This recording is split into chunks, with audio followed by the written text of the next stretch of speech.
પોરબંદરના અરબી સમુદ્રમાં ગઈકાલે રાત્રિના એક દુઃખદ ઘટના બની।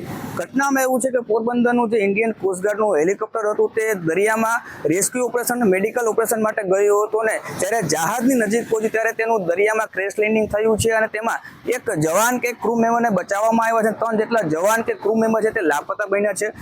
પોરબંદરના અરબી સમુદ્રમાં આ ઘટના બની છે। જેવી રીતે માહિતી મળી રહી છે મુજબ પોરબંદરથી 50 કિલોમીટર દૂર દરિયામાં જ્યારે એક હરિલીલા નામનું જે જહાજ હતું તેમાં એક મેડિકલ એમરજન્સી આવી હતી। આ મેડિકલ એમરજન્સીને લઈને પોરબંદર ઇન્ડિયન કોસ્ટગાર્ડનું જે હેલિકોપ્ટર છે ALH આ હેલિકોપ્ટર મદદે ગયું હતું। જ્યારે જહાજની નજીક પહોંચ્યું ત્યારે કોઈ દુર્ઘટના બની જેમાં હેલિકોપ્ટરનું જે દરિયામાં ખાબક્યું હતું, ક્રેશ લેન્ડિંગ થયું છે। આ ઘટનામાં એક જવાનને બચાવવામાં આવ્યો છે અને 3 જેટલા જવાનો છે તેને હાલ સર્ચ ઓપરેશન કરવામાં આવી રહ્યા છે। 2 હેલિકોપ્ટર છે, 4 જહાજ છે તેને મદદ માટે સર્ચ ઓપરેશન માટે મોકલવામાં આવ્યા છે।